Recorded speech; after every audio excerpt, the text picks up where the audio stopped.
This is 1.56.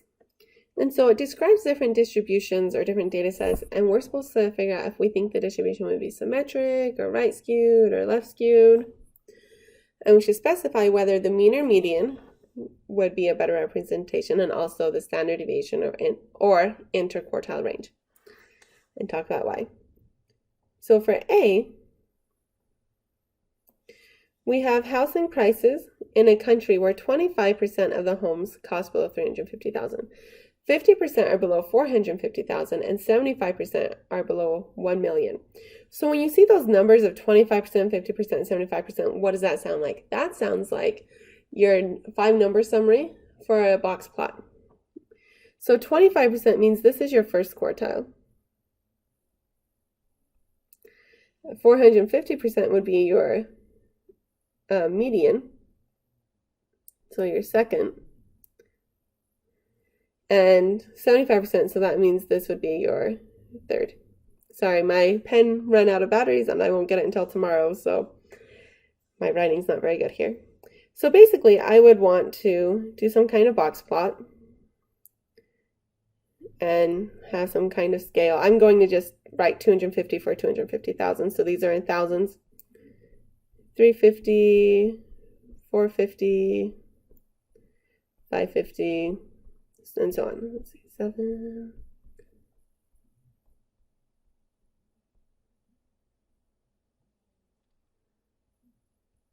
Etc. Okay, so my first quartile is 350,000, so that's where my box will start. So my box starts there.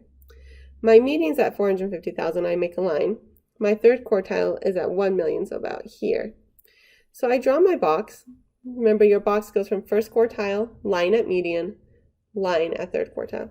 Now, it doesn't actually tell me what my minimum is, so I'm not quite sure where that goes. But it did tell me I have a lot at 6 million.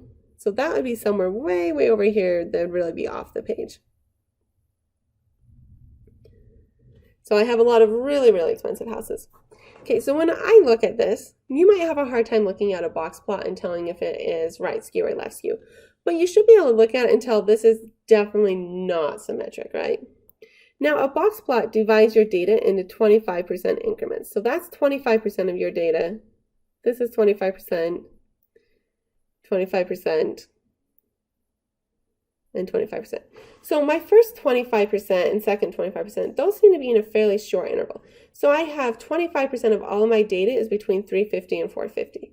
So that seems like I have a lot of data in those two numbers. Whereas my next 25% seems to have to go all the way from 450 to 1,000 or 1 million to get 25%. So it seems like I have a lot of data in the beginning, and then my data afterwards is kind of stretched out. So if I was to try and draw a curve for that, I would have most of my data kind of here in the beginning, and then I have to kind of slow down and slowly stretch out to get the other 25% of my data. And then I keep going and going and going and going and going for those outliers. So this would be a right skew distribution.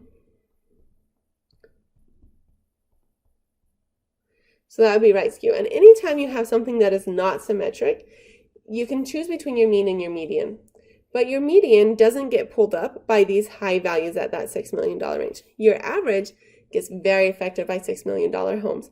So we don't really want to use our average to describe it because of those outliers. So instead, we would want our median. And instead of our standard deviation, we describe it by our interquartile range, which is the difference between this first quartile and the third quartile. So the interquartile range would be about 1 million minus 350,000. So about 650,000 would be my interquartile range. Now, you still don't see very many people use the interquartile range, but we're starting to say, oh, we really should use that more, and hopefully it will get put into practice more and more. For part C, let's look at the number of alcoholic drinks consumed by college students in a given week. Assume that most of them don't drink because they're under 21 and only a few drink excessively. So I'm going to do something kind of similar. It didn't give me 25%, 50%, 30%, 75%, so I can't do a box plot, so I'll just kind of do a histogram. Now you'll notice up here, for house prices, I thought that would be continuous, and I drew a curve. for number of drinks, you can only drink 0, 1, 2, 3, etc. So that would have to be discrete. So I will draw a histogram instead of a curve. Now it says most of the people don't drink, so I'm going to put a big bar at 0.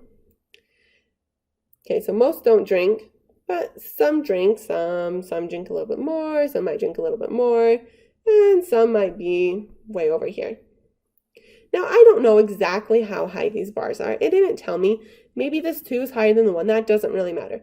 What does matter is they told me most of them had 0 drinks. So I need a really big bar on the left. And only a few are way out here. So small things out here.